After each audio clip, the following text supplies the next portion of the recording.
En 30 minutos, MF Economía e Inversiones y Radio 1000 te traen los principales temas económicos del mundo y de Paraguay con Economía a 1000.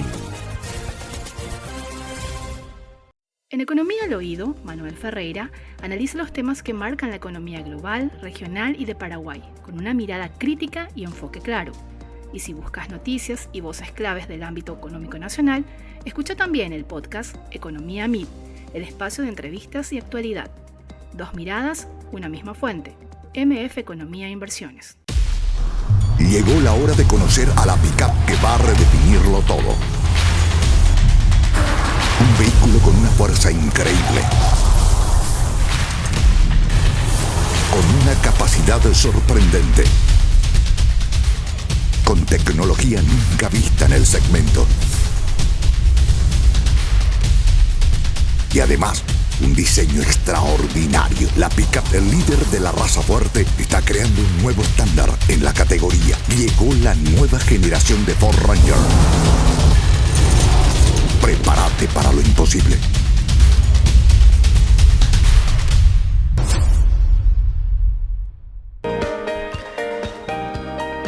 Muy buenos días, bienvenidos a esta emisión de Economía 1000 y gracias por la compañía de todos los días. Quien les saluda, Prince Bote, y estoy también junto con la compañera Ada Caballero. ¿Cómo estamos, Ada? ¿Qué tal? Bienvenida. Buenas, Prince, ¿todo bien y vos? Todo en orden, hoy jueves 11 de junio del año 2026. Ya arranca oficialmente el Mundial y mañana juega Paraguay. Así es, José Manuel. Yo me tengo que declarar públicamente con alta ignorancia en materia futbolística. Pero bueno, acá estamos medio tratando de actualizarnos. Esto es a modo de paréntesis. Y ya le damos la bienvenida a nuestra invitada de hoy. Ella es Ana Rojas Viñales, economista, investigadora. ¿Cómo estamos, Ana? ¿Qué tal? Bienvenida. Gracias por estar con nosotros. Muchas gracias. Buenas tardes. ¿Qué tal, Prince? Hola, Ada. ¿Qué tal? Muchas gracias por la invitación siempre. Te tenemos un poco después de lo previsto. Un poco abandonada. Las semanas han sido de puro trajín, Ana, pero lo importante es que estamos aquí. Hay muchos temas importantes que tratar. Totalmente. Entonces, y el que nos toca hoy, pobreza laboral, un análisis exhaustivo que vamos a hacer sobre este tema. De hecho, preparaste una presentación. Preparé una presentación y a mí me parece que es importante que hablemos acerca de la pobreza laboral, porque justo sabemos que la pobreza monetaria bajó de manera importante en los últimos años y un gran porcentaje de la población salió de la pobreza. Y además, este mes, según la ley de salario mínimo, se tiene que tratar de reajustar el salario mínimo. Entonces, me parece que es un tema adecuado, pertinente para este momento coyuntural. Totalmente, Ana. Y le pedimos a los compañeros del soporte de la presentación, cuando hablamos de pobreza laboral, Ana, antes de entrar justamente en los datos, ¿a qué nos estamos refiriendo? Cuando hablamos de pobreza laboral, estamos hablando de un concepto distinto de pobreza, porque como en varias ocasiones ya habíamos conversado, la pobreza se puede medir de diferentes formas dependiendo cuál es el enfoque y el objetivo que le queremos dar a ese análisis de la pobreza. Y la pobreza laboral se refiere específicamente a la situación que sufren o pasan las personas con relación a sus ingresos laborales. Saber si esos ingresos laborales son suficientes para satisfacer el costo de una canasta básica y para tener cierto nivel de bienestar como fruto de su trabajo. Es que estoy buscando un artículo que justamente lo elaboramos nosotros como consultora, Ana, como para ir adentrándonos mucho más al tema, sobre la pobreza laboral.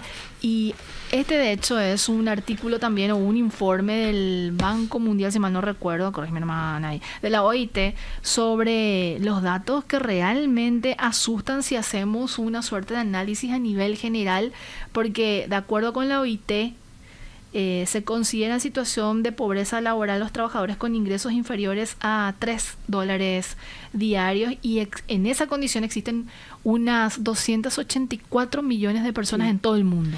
Y además, cuando hablamos de pobreza laboral, no estamos hablando solamente del ingreso que una persona percibe, sino también las condiciones en que se da ese ingreso, porque como sabrán ustedes y los oyentes también, el nivel de informalidad en el mercado de trabajo es demasiado alto y no es una característica única de Paraguay solamente, sino que a nivel mundial hay un deterioro de la calidad de los empleos que ejercen las personas. Entonces, cuando hablamos de salida de la pobreza monetaria, y hacemos un análisis por qué salen las personas de la pobreza monetaria, podemos ver que sí tiene un peso importante el ingreso laboral que perciben las personas, pero también hay un peso impresionante que tienen los programas sociales. Es decir, que esas personas que salen de la pobreza, no digo que todas, pero un gran porcentaje, sale de la pobreza porque forma parte o es parte de la población objetivo de esos programas sociales. Si no existieran esos programas, probablemente las personas por sí mismas no podrían estar fuera de la pobreza monetaria. Y aquí tenemos, para la gente que nos está escuchando y también viendo, una lámina: la pobreza cede, pero el trabajo no garantiza salir de ella, Ana. Sí, los últimos datos que vimos del INE acerca de la pobreza monetaria nos mostraron que al cierre del año 2025, el 16% de la población está en situación de pobreza monetaria en Paraguay. Y ese 16% equivale a aproximadamente 985.000 personas. Y si hacemos una comparación en los últimos 4 años, desde el 2022, o sea, 4 años hasta el 2025, son aproximadamente 500.000 personas las que salieron de la pobreza. Clarísimo. Y monetaria. De esos 16%, si hacemos un análisis desagregado por zona, por sexo, por grupo de edad, vamos a ver que las poblaciones y los grupos de personas tienen diferentes niveles de pobreza según cómo esté distribuida esa población en el territorio, o hombres y mujeres, y también por grupos de edad. La pobreza en zonas rurales es de 22%. Es decir que frente al 13,6% en zonas urbanas hay una diferencia de casi 9 puntos porcentuales. Pese a que la canasta analizada es muy diferente para las zonas rurales y también las urbanas. ¿Correcto, Ana? Sí, pese a que en las zonas rurales, cuando se define la línea de pobreza y las canastas de referencia que se utilizan, en las zonas rurales se utiliza también la producción para autoconsumo, que se valora dentro de la línea de pobreza. Y que reduce relativamente el monto. Reduce el monto de la canasta, así pero si vos te fijas, en las zonas rurales también hay menos infraestructura. Entonces, quizá las personas no estén destinando tanto de sus recursos para unos bienes y servicios, pero para movilizarse podría ser que no exista, por ejemplo, centros de salud, unidades de salud de la familia que puedan atender a las poblaciones cuando están enfermas. Los colegios a lo mejor están más lejos. Puede que también haya un desarraigo de la población trabajadora porque o no haya condiciones laborales para esa población, o las condiciones que existan o las oportunidades que existan no satisfagan las expectativas de esas personas. Clarísimo. Y este dato que me llama la atención también, Ana: 55,7% de asalariados ganan menos del salario mínimo. Este es un dato muy llamativo y preocupante, ¿cierto? Sí. Bueno, el martes se hizo la segunda jornada de los 35 años de democracia, y también por el aniversario de CADEP, ¿verdad? Y ahí uno de los investigadores, Wildo González, precisamente habló acerca de las condiciones macroeconómicas y también lo que representa el salario mínimo. El salario mínimo no busca, o sea, mejor voy a decir que busca. El salario mínimo tiene el objetivo de satisfacer las necesidades de una persona que está entrando al mercado laboral. O sea, no, el salario mínimo tiene que ser el piso con el que una persona ingresa a trabajar. No el techo. No el techo. Y los países y las empresas utilizan el salario mínimo como una referencia de lo máximo o de lo más que puede esperar un trabajador. Sin embargo, debería ser la base con la que las personas entran al mercado laboral. ¿Y qué nos muestra este dato? Que casi el 56% de la población asalariada, es decir, empleados públicos, privados y trabajadores domésticos, ganan menos del salario mínimo. Entonces, este indicador nos muestra que, a pesar de que existe una disminución de los niveles de informalidad en nuestro país, porque también pasa eso, el ingreso que percibe la gente por estar trabajando en el sector formal tampoco no alcanza para mejorar los ingresos de las personas. ¿Cuántas personas son, Ana, si tuviéramos que ponerle el número? Y aproximadamente 700.000 personas. Eso también está en el artículo que publicaron desde MF, que vi que me pareció muy interesante y muy valioso porque muestra diferentes aristas de la mejora laboral en nuestro país. Y si lo vinculamos a las personas en pobreza extrema, Ana, esto se agrava, también refleja justamente que casi 60% de personas trabajadoras ganan menos del salario mínimo, precariza aún más la situación. Sí, la pobreza extrema se refiere a las personas que no tienen ingresos suficientes para satisfacer su canasta de alimentos. Es decir, que ni siquiera las necesidades básicas de alimentación pueden satisfacer por sí mismas. Entonces, aproximadamente 147.000 personas que están en la pobreza extrema representan el 65,3% de la población en zonas rurales. Es decir, que estas personas son potenciales receptoras de los programas sociales. Pero también hay una cuestión ahí importante que cuando analizamos por los programas sociales tenemos que considerar, es que las personas que están en pobreza extrema también son personas que tienen muy bajos niveles educativos y también podrían estar viviendo en zonas muy alejadas. Entonces, probablemente puede pasar que los programas sociales no puedan estar llegando todavía a esas personas. Uno, porque estas personas quizás no saben que existen estas oportunidades. Viven muy lejos y la manera de movilizarse es difícil. Y también que hay que trabajar seguramente en el cumplimiento de otros derechos, por ejemplo, la identidad. Ana, esto es como un propulsor de que generaciones sigan estando en la situación de extrema pobreza. Analizando los números, digo. Y los programas sociales, por ejemplo, Tecopona y el programa Hambre Cero también, lo que buscan es precisamente apoyar a las familias para que salgan y se corte la transmisión intergeneracional de la pobreza para Tecopona. Y para el programa Hambre Cero el objetivo es brindar alimentación a los niños y creo que hasta adolescentes en escuelas públicas vulnerables, ¿verdad? Entonces, como ambos programas se combinan, deberían luego combinarse, son un amortiguador del gasto que tienen las familias en alimentación, por un lado, y también en atención médica, discapacidad, en el caso de Tecopona. Para redestinar a otro tipo de necesidades. A otro tipo de necesidades. Y específicamente Tecopona a lo mejor no va a sacarle a la gente, a las familias de la pobreza hoy, pero sí va a generar el capital humano para que los hijos de estas familias cuenten con mejor formación y puedan integrarse al mercado laboral con mayores años de estudio, con mejor salud también. Por supuesto. Entonces, quizá hoy no se pueda ver de inmediato. Tan inmediatamente los resultados de la reducción de la pobreza por Tecopona, pero sí en el futuro es probable, y eso es lo que busca, ¿verdad?, que las personas que estuvieron siendo menores de 18 años estén fuera de la pobreza.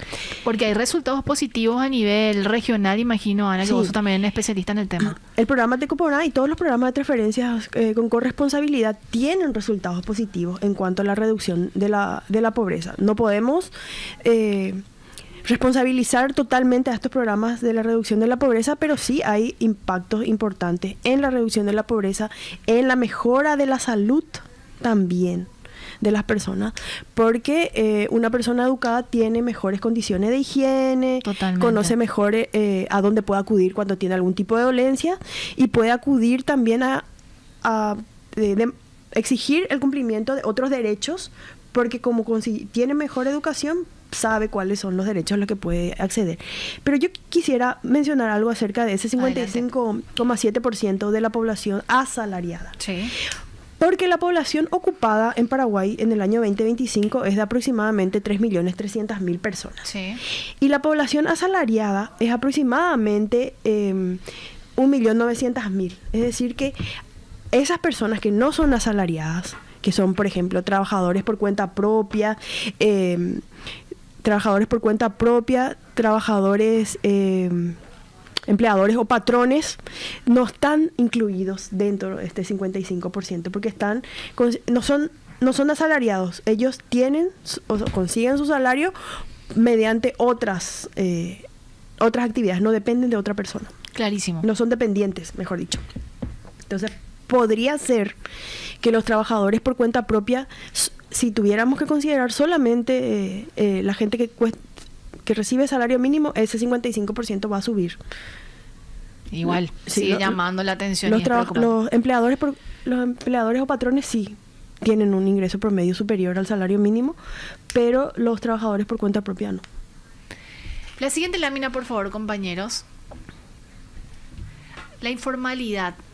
Y obviamente no podemos dejar de abstraernos de ese término porque cuando uno de los tantos derechos que tiene el trabajador de percibir un salario mínimo que es legal, tiene otros componentes también cuando hablamos de informalidad, sí, Ana. Porque es cierto que la informalidad está disminuyendo desde hace unos años, o sea, eso no podemos negarlo. Sí. Sin embargo, todavía 6 de cada 10 trabajadores en Paraguay están en la informalidad. ¿Y qué quiere decir eso? Que no tiene IPS. Básicamente, en pocas palabras, no tiene seguridad social. Es decir, que no tiene un respaldo en el caso de sufrir alguna enfermedad, algún accidente, incluso en el caso de las mujeres, cuando está trabajando en la informalidad y, por ejemplo, se embaraza y tiene que estar en su periodo de lactancia, esa mujer no tiene un colchón económico que le pueda apoyar durante el tiempo que esa mujer no esté trabajando. Seguramente va a estar trabajando igual, ¿verdad? Porque está luego en una condición precaria. Pero si estuviera trabajando en el sector formal, esa mujer no tendría que preocuparse, además de generar recursos. Y ese 60% son hombres y mujeres, pero hay más mujeres en el sector informal que hombres en el sector informal. 62% de las mujeres trabajadoras está en el sector informal, en comparación al 58% de los hombres que están en el sector informal. ¿Hay una explicación detrás de eso, Ana? Sí, y tiene que ver principalmente con las tareas de cuidado y con las responsabilidades familiares que socialmente están asignadas generalmente a las mujeres, ¿verdad? Eso no significa que sea una responsabilidad netamente femenina. Sin embargo, la estructura de cómo está organizado el mercado laboral y la división sexual del trabajo asigna a las mujeres esas tareas que son más domésticas y privadas, cuando en realidad debería ser una responsabilidad compartida, ¿verdad? Entre los diferentes actores: Estado, sociedad, empresas, etc. Y obviamente eso le resta la posibilidad de insertarse plenamente al mercado laboral. Exacto. Y acepta de alguna manera un trabajo a medio tiempo quizás, o por una remuneración menor, etc. Claro, eso también, exactamente lo que decís. Debido a que tiene que combinar sus responsabilidades familiares y domésticas con el mercado laboral, acepta trabajos mal pagados. Inclusive hay una brecha de cerca del 27,5 puntos porcentuales de diferencia en comparación a lo que perciben los hombres. Si en promedio nosotros viéramos, vamos a suponer, no son estos los datos, pero vamos a suponer que un varón, por un trabajo que realiza una mujer en las mismas condiciones, estaría recibiendo 1 millón de guaraníes, y las mujeres estaríamos recibiendo aproximadamente 720.000 guaraníes en promedio. Estos son promedios, entonces son datos que sirven de referencia. Hay casos en que las mujeres seguramente ganan más que los varones, y hay también sectores en que esa brecha no es tan grande. Por ejemplo, el sector público, donde hay una matriz salarial, entonces las brechas entre hombres y mujeres no es tan grande. Sin embargo, hay una brecha todavía en el sector público. ¿Y eso tiene que ver con qué? Con que hay menos mujeres en cargos de liderazgo y de decisión. O sea, hay menos mujeres directoras, intendentas, presidentas de entidades, presidenta del Banco Central, por ejemplo. Pese a que las mujeres tienen más años de estudio, incluso. Sí, pese a que las mujeres... Ahí estamos haciendo todo un compendio de datos, Ana, para justamente explicar y dimensionar. Una combinación. Pese a que las mujeres tenemos un año más de estudio, antes era más, hoy es un año más de estudio. ¿Se va cortando eso? Se va cortando, pero... todo tiene un pero. En promedio, la población paraguaya no alcanza todavía los 12 años de estudio. en promedio. Hay gente que tiene más de 20 años de estudio, hay gente que Claro. tiene mucho menos, ¿verdad? Pero en general nuestra población no alcanza todavía los 12 años de estudio, que según investigaciones internacionales es la cantidad mínima de instrucción que debería tener una persona para salir y mantenerse fuera de la pobreza. Entonces, cuando analizamos las políticas económicas y las políticas públicas, no solamente tenemos que mirar ese dato sin ver el contexto que podría estar afectando o podría estar determinando que se llegue o no a ese resultado. Seguimos analizando estos datos, Ana, Sí. que también llaman la atención cuando hacemos zoom por quizás zonas geográficas. Sí. Y también una cuestión importante que tenemos que considerar al analizar la informalidad es que esta informalidad está, según la metodología que utiliza el Instituto Nacional de Estadística, considera a los trabajadores no agropecuarios. Porque en las zonas rurales, como es más alto el nivel de trabajo en el campo, se considera a los trabajadores no agropecuarios. Y la informalidad de trabajadores no agropecuarios en el sector rural es de 72 de cada 100. Es altísimo. Es altísimo. Y Quiere decir que un 28% nada más está dentro de la formalidad. está dentro de la formalidad. En las zonas rurales. Sí. Y que si nos fijamos con el indicador a nivel país es aproximadamente 12 puntos porcentuales. O sea, es mucha la diferencia. Y el 74,3% de quienes ganan menos del salario mínimo, que se relacionaba con lo que les mostré hace rato, estaban los asalariados y los otros que no son asalariados, Sí. casi 75 de cada 100 trabajadores gana menos el salario mínimo, Y que están en la informalidad. que están en la informalidad. Es decir, que sus condiciones laborales son súper inestables, súper inseguras, y ante un menor viento norte, viento sur, no sé cuál es el más fuerte, Sí. ya cae en la pobreza o inclusive en la extrema pobreza. Y este dato también llama la atención si Sí. comparamos a nivel regional Paraguay con respecto a países de la región. Sí, lo que pasa es que la estructura económica y productiva de nuestro país condiciona la generación de empleo. O sea, sí, es cierto, cada vez hay más personas que tienen formación especializada, gente que se va a estudiar afuera y regresa, gente que puede aportar al país con sus conocimientos. Sin embargo, nuestro mayor motor productivo sigue siendo el agro. Es decir, soja, carne y energía eléctrica. Y la soja y la carne, si bien son grandes motores de la economía, no ocupa de manera intensiva la mano de obra paraguaya. Son más sectores intensivos en tecnología. Porque la carne de Paraguay es una de las mejores del mundo, la soja es una de las mejores del mundo. Entonces, hay como un intercambio de los factores de producción. Es más tecnología que más mano de obra. Ana, tenemos que hacer nuestra primera pausa y a la vuelta vamos a seguir explorando estos números que son más que interesantes y preocupantes también. Así que también vamos a plantear dentro de la mesa algunas alternativas Sí. que podrían ayudar No a todo es mitigar. malo. Es cierto. Y aquí seguimos en compañía de la economista e investigadora Ana Rojas Viñales, hablándonos sobre la población laboral en Paraguay con datos más que interesantes, duros, crudos, pero realmente interesantes, Sí. Ana, y que de alguna manera sirven para, más que reflexionar, generar como parte, y debería ser parte importante de las políticas públicas, Ana, que vos también sos especialista en esos temas, considerando que la informalidad no solamente golpea a la actualidad, sino también marca lo que va a ser en el futuro, sobre todo en materia de cuentas fiscales. Sí, porque la informalidad pareciera que es algo extraño a uno mismo, Es ¿verdad? cierto. Porque si pensamos nosotros en qué representa la informalidad, hoy para la mayoría de la gente es no pagar IPS nomás.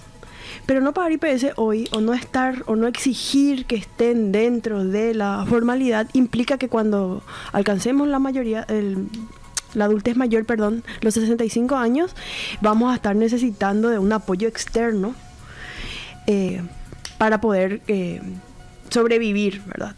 Entonces, que no tengamos un aporte a la jubilación hoy significa que cuando estemos siendo adultos mayores, estemos enfermos o necesitemos algún tipo de acompañamiento especial, no vamos a poder contar con ese ahorro a largo plazo que hicimos y que hoy puede verse como una pérdida, pero en realidad es una inversión, y estaríamos postulando al programa, no postulando, recibiendo el programa de adultos mayores, que representa apenas el 25% del salario mínimo.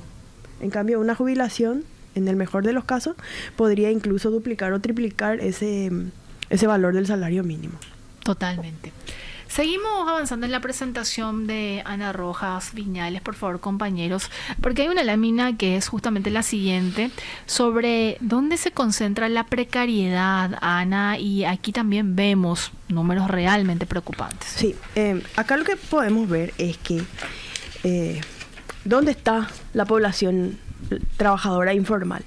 Y si nosotros miramos los trabajadores y trabajadoras domésticas, vamos a ver que el 95% de las personas que están en esta categoría de ocupación están en el sector informal. Es decir, que no tienen IPS, no tienen seguro médico, etcétera. Ganan por debajo del salario. Ganan por debajo. Y acá una cuestión importantísima que a mí me gustaría que mencionáramos, y tiene que ver con las brechas en el mercado laboral. Incluso en la categoría de trabajadores domésticos, las mujeres ganamos menos que los hombres.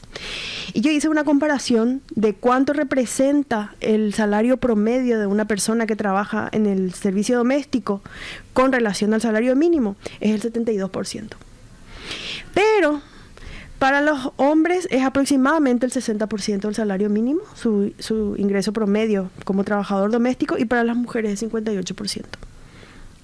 Entonces, además de que hay un mayor porcentaje de población trabajadora en el servicio doméstico que está en el sector informal, también es el grupo que tiene menores ingresos.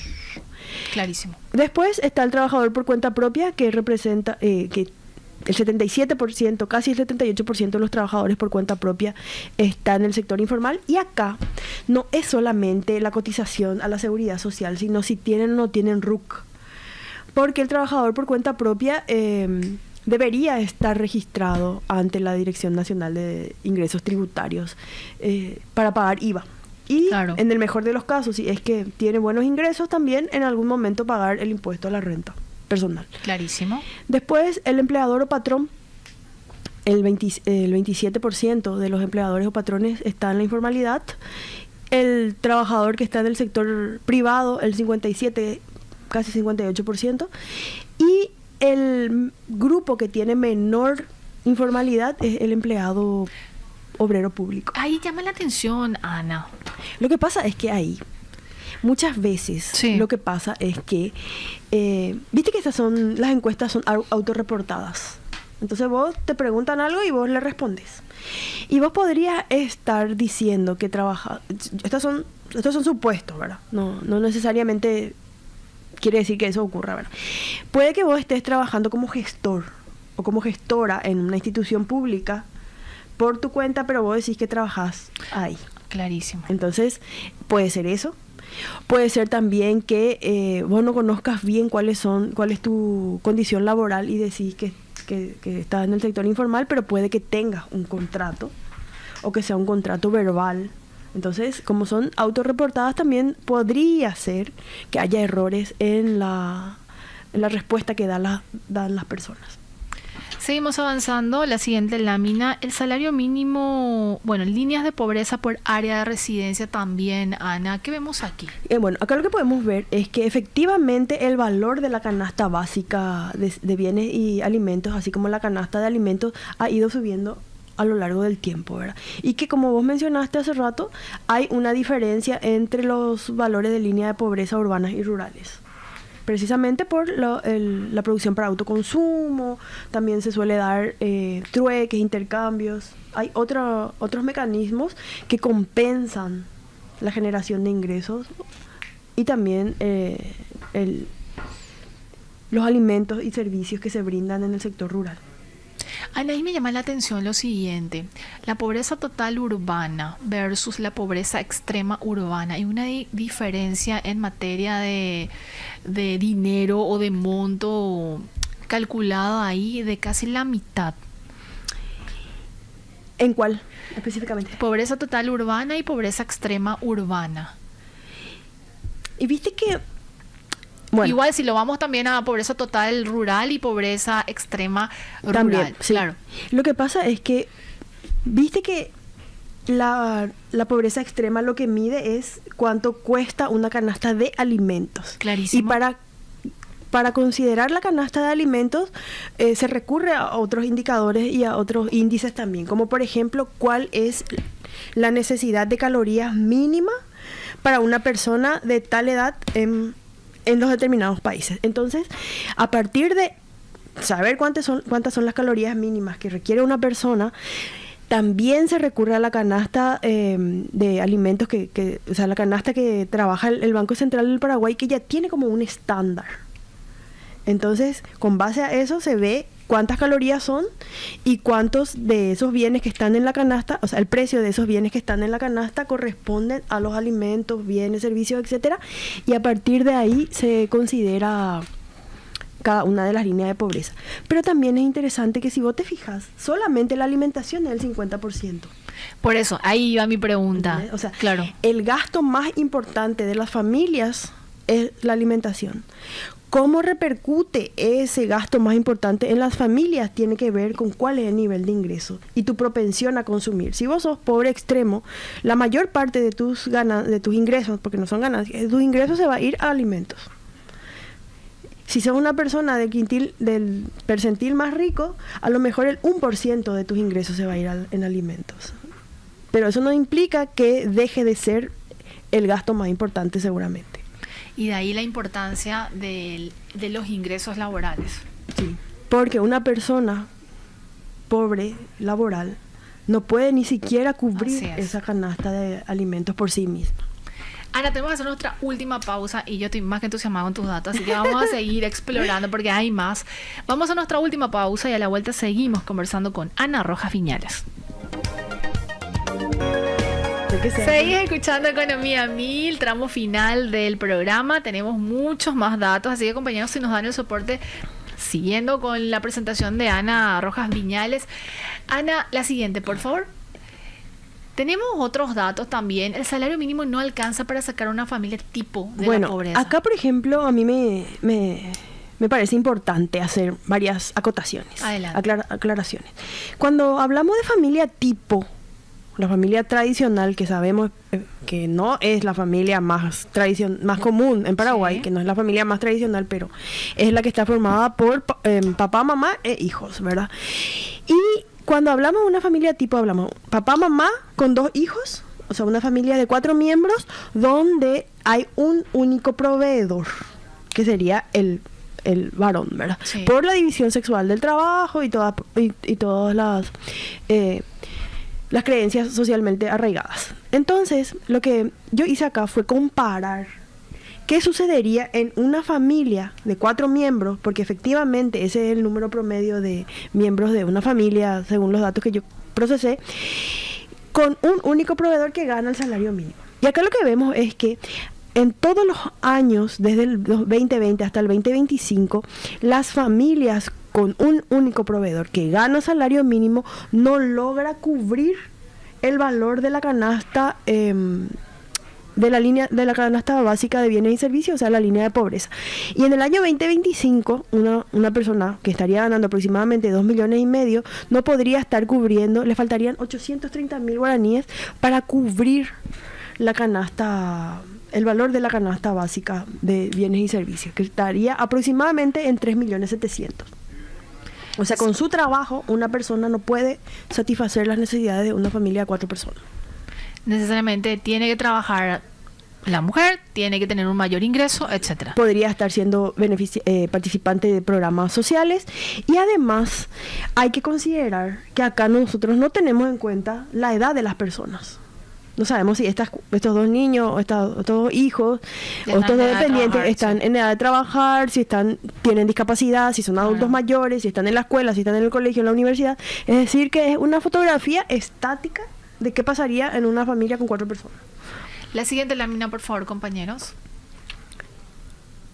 Y las mujeres trabajamos más cerca de la línea de pobreza. ¿Qué quiere decir esto? Que el ingreso promedio de las mujeres en edad que forman parte de la fuerza de trabajo ganamos aproximadamente 2.529.000 en comparación a los varones que ganan aproximadamente 3.480.000 guaraníes. Nosotras estamos por debajo del salario mínimo vigente para el año 25 y los varones tienen aproximadamente 500.000 guaraníes más en promedio, sin tener en cuenta la categoría ocupacional ni tampoco el nivel de estudio ni otras características, solamente los términos promedio.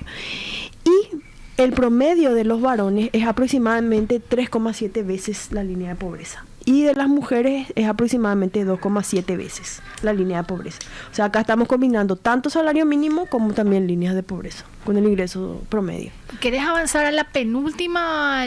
No, me gustaría la que está después de esta. La siguiente, y después por ya favor. vamos a la penúltima. ¿Y por qué es importante hablar del ingreso de hombres y mujeres? Porque la jefatura de hogar ha estado cambiando a lo largo del tiempo y volvemos al tema de la familia tipo, familia tradicional en Paraguay. Hoy, con datos del año 2025, cerca de 40 de cada 100 hogares están encabezados por mujeres. Y los hogares encabezados por mujeres generalmente son hogares con mayor cantidad de miembros. Son familias compuestas, puede ser que haya familias extendidas donde conviven personas de diferentes generaciones, la abuela, el abuelo, los tíos, los primos. Entonces es importante considerar que las mujeres cabezas de hogar que ganan menos que los hombres están expuestas a mayores condiciones de pobreza monetaria como también de pobreza de tiempo, es decir, trabajan más horas para cubrir lo que no pueden comprar del mercado, o sea, producen por sí mismas, y también están más expuestas a la pobreza laboral porque tienen luego trabajos más precarios, menos ingresos, etcétera. ¿Podemos ir, por favor, a la penúltima lámina, compañeros, para ir cerrando también el programa? Porque justamente ahí hay planteamientos, Ana, muy interesantes. Sería esa misma. Esa. Gracias. ¿Qué planteamos aquí, Ana? Acá lo que queremos mostrar es que con bajar la pobreza monetaria no es suficiente. Así es. Ahí me equivoqué, pobreza monetaria tiene que ser. No es suficiente porque el trabajo sigue siendo precario. Hay expectativas y predicciones de que nuestro crecimiento año 2026 va a ser de 6,6%. Y sí, está súper bien en términos macroeconómicos. Sin embargo, ese crecimiento macroeconómico está sustentado sobre el trabajo informal y una distribución desigual de los ingresos y factores de producción.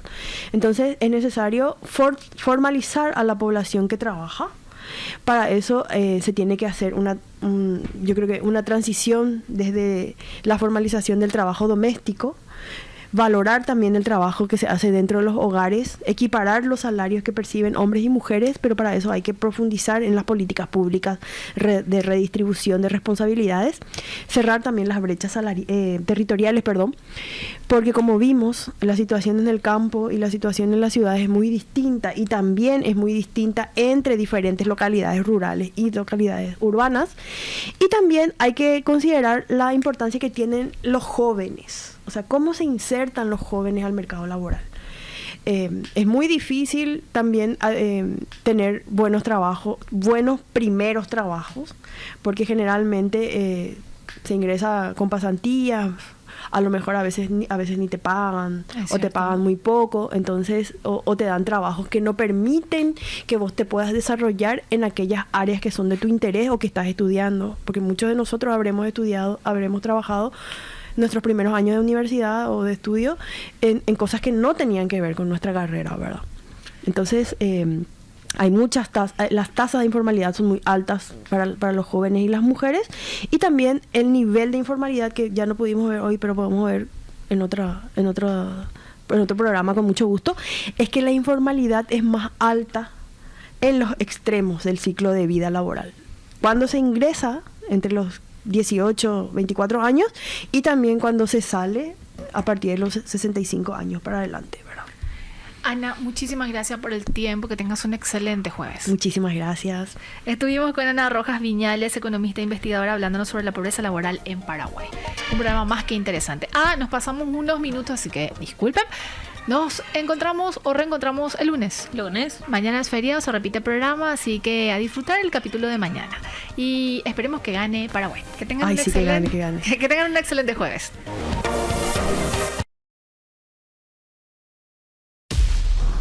Llegó la hora de conocer a la pickup que va a redefinirlo todo. Un vehículo con una fuerza increíble, con una capacidad sorprendente, con tecnología nunca vista en el segmento. Y además, un diseño extraordinario. La pickup, el líder de la raza fuerte, está creando un nuevo estándar en la categoría. Llegó la nueva generación de Ford Ranger. Prepárate para lo imposible.